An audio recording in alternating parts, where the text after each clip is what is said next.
I'm Steve Bress, and this is Jim Dunstan. We're with Celestial Circuits.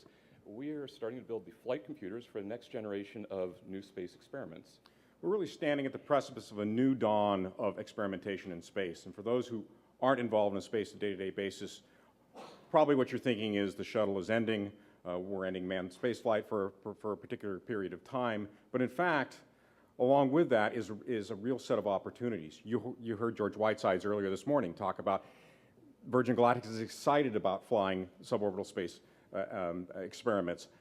Space News has an Alan Stern on the front page talking about suborbital experimentation. We've got a real dawn of a new market here. Next slide. If I want to conduct a chemistry experiment, the first thing I don't do is invent the Bunsen burner. I take one off the shelf, or I go to Bunsen Burners R Us, or I go to eBay and buy one down. Next. The problem for space experimenters currently is they have to spend as much time building their computers and building all the pieces of their experiment as they do building the experiment itself.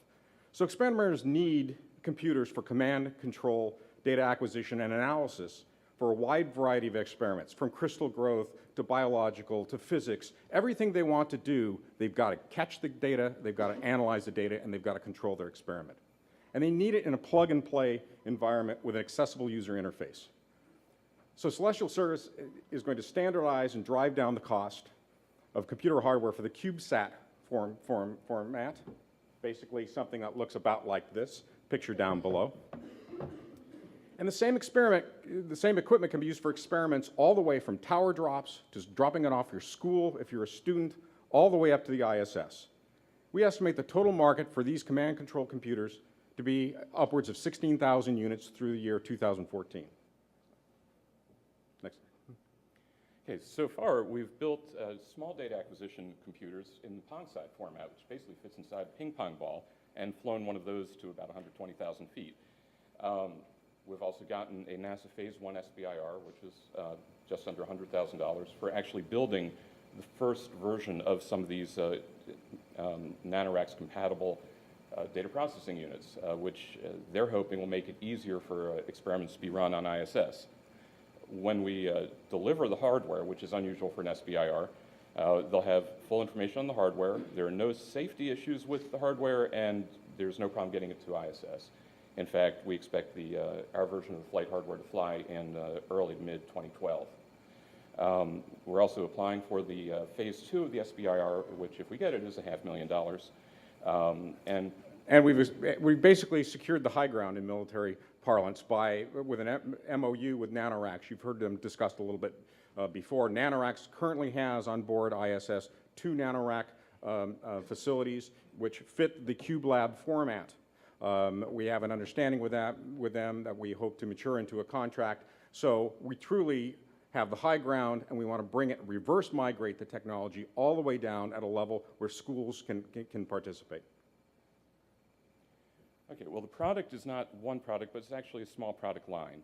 At the lower end, we envision educational kits that would allow schools, homeschoolers, anybody who has interest in space experiments to be able to essentially run the experiment on the ground that we're running in space. Those, the entry-level boards would be in the $200 price range. The base model is what we're doing under the SBIR contract. It's good for nice generic experiments. It can collect a lot of data, and allow the astronauts to get the data off the module.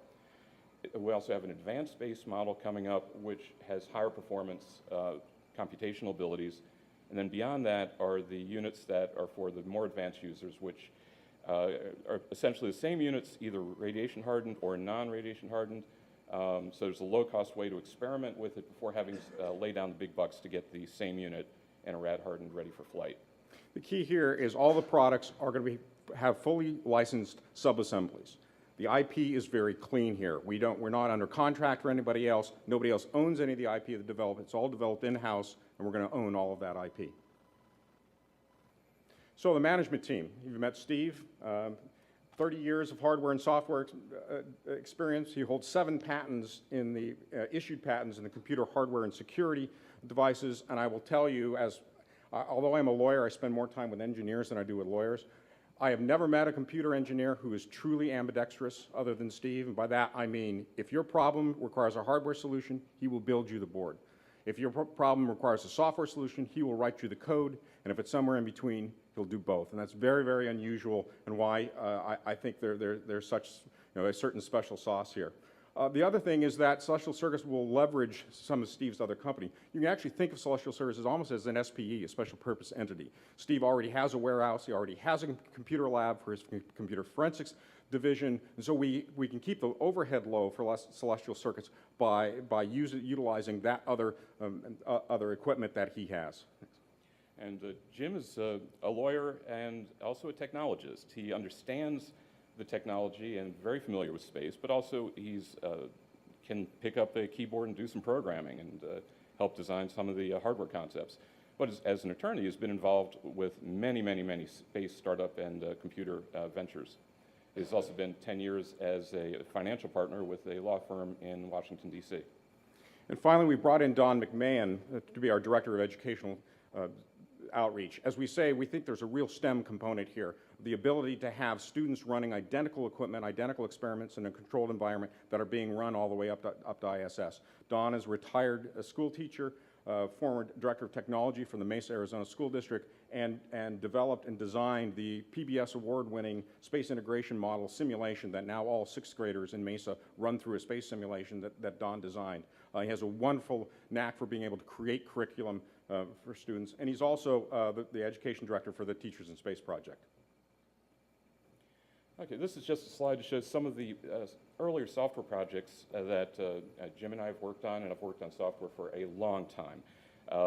Basically, I've shipped over 1 million units of software, even though probably nobody's heard my name or heard of my companies. Next slide. But I've also been doing hardware for quite a while also. The scale and size of these modules that we're building is right in line with the type of hardware that I've been building for other projects. So we're not stressing the state of the art. We just have to be very careful in engineering to do this type of project. So, in conclusion, we're seeking funding of $500,000 in equity for 25% of the company. This is based on a company valuation end of year 2014 of $11 million. And this is not a round one of X rounds of financing. This is the only financing we think we're going to need. The beauty of this company is it starts small, it scales linearly as the market scales. We don't bring on people, we don't bring on additional overhead until we've got the revenues to satisfy that. And basically, thank you for listening. Now it's time to experiment. And we're happy to take your questions.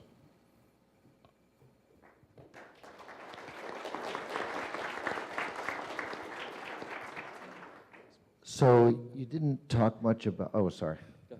You didn't talk much about competition. So is this a brand new market opportunity to make these form factor computers that would go into this space station and have people on the ground do, similar experiments? So is there no one else in the market? You're creating something new. What indication do you have that there's going to be a market?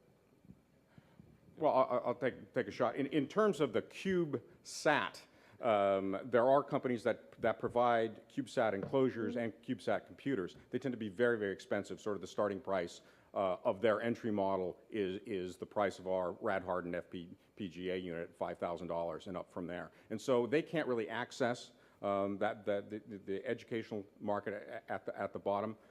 The market is coming online as we speak. We have nanoracks up there on ISS now. They have list prices of $25,000 for a 1U cube lab, and they take care of all the launch. They take care of all the safety. That's on board right now.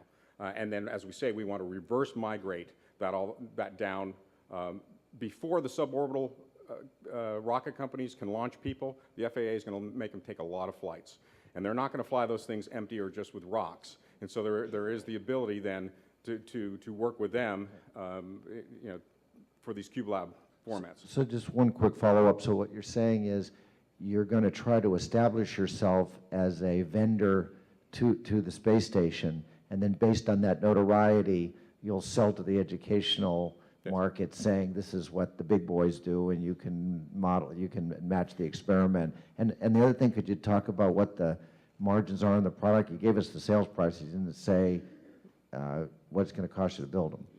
The basic standard model is in the $100–$150 range, possibly less. Just depends on quantity. For cost of goods sold. Cost of goods. So yeah, the margin is basically depending on the tier of unit between 30, well, actually between 25 and 40% cost of goods sold. Just to follow up, on ISS already in nanoracks, they have flown, I believe it's 25 separate school districts. So school districts are already coming on board. $25,000 is not unreasonable to think for a school district to say, hey, we can have high school students fly an experiment. And the idea would be then to bring that back down so that whatever, if it's a crystal growth experiment, you can grow one on ISS, and then with the base units have additional students see what it would be like to grow or not grow crystals on Earth. So it's kind of a top to bottom. It's a truly vertical marketplace. You mentioned that the market is about 16,000 units through the year 2014. Tell us how that actually breaks down roughly into your market segments or customer segments. Actually, if you can forward 2 slides. And how do you plan on approaching them, those customers? Great. So there's sort of the breakdown. It's a little bit of a busy showing our vertical markets, and it's truly from the ground up. We estimate as many as 7,000 educational units. Just for a data point, there are over 10,000 high schools in this country. Combined high schools and junior highs, it's over 25,000 high schools. And as we move up, you see we have ground-based experiments. Those experiments that will test the components. Obviously, if you're going to fly, especially fly to ISS, you're not going to buy one unit. You're going to buy ground units. You're going to buy ground spares. And then as we move up, and then in the red are the suborbital flights, both those to high altitude but not yet to space, and then the next level up into the suborbital market. And this is based on a number of different discussions we have. We certainly know all of the providers, indications of how many flights they're going to need to go, and then we go all the way up then to both the CubeSats. We will eventually compete directly with the couple of companies that are providing, and then the nanoracks, upwards of 200 experiments by 2014. Can you very quickly kind of state what your risks or obstacles might be to realizing the company or going forward? Yeah, I think the major risk is that the market does not develop exactly as we plan. Certainly, as some people in this room know, was one of the great mentors to NewSpace companies, Tom Rogers, who passed away last year. And Tom used to always say, it takes longer and it is more expensive than you ever think it's going to be. We've certainly built that padding into the pro formas. And again, the idea is to expand the company slowly as the market comes online. We can sit this, if it takes 3 years or 4 years for the market to develop, we will be able to sustain during that period. We're not requiring any miracle occurring here, other than eventually, people saying, yes, we do want to fly these experiments. And you said that your target goal for the investment is 500,000. Yes. But also that if you apply for phase 2, it's also 500,000. Yes. Mm-hmm. So would you need one or the other, but you'll take both? Exactly. Okay. I didn't know if you got Yeah. the investment, you wouldn't apply for the SBRI. Oh, no, of course we Okay. want SBIR money, but it's always more fun to have more money. Hi, 2 questions, one market and one competition. Investors love when you have an alternative market to go to if the experimenter market doesn't work out or is delayed for 3 years. So first, could you talk about any alternative markets that you've explored or thought about? And secondly, Clyde Space and Pumpkin, who you mentioned in your business plan, are competitors. They're more of a sort of one-stop shop where they sell you the cube and everything in it. So it seems like you believe that because your computer will be maybe better and cheaper, that people will buy the computer from you, but everything else from Clyde and Pumpkin. Is that the premise, or could you actually use Clyde Space and Pumpkin as your distributor and have an agreement with them so that they sell your computer? Or? Well, Clyde Space likes to make power supplies, and they're very good at that. And I have no problem using one of their power supplies. But also, they're both CubeSat companies at the moment. They're building all the bits and pieces you need for a free-flying CubeSat. We're starting out working with nanoracks on SBIR, and the requirements and the designs are completely unrelated to a CubeSat. So we get to start in our little niche, and that's in fact what the SBIR is about, is trying to make a nice, easy way for a new experimenter to be able to use the NanoRacks platform. So going after the CubeSat market is sort of an expansion area that we expect to go into, but we're initially starting with where we are mostly alone in the new market.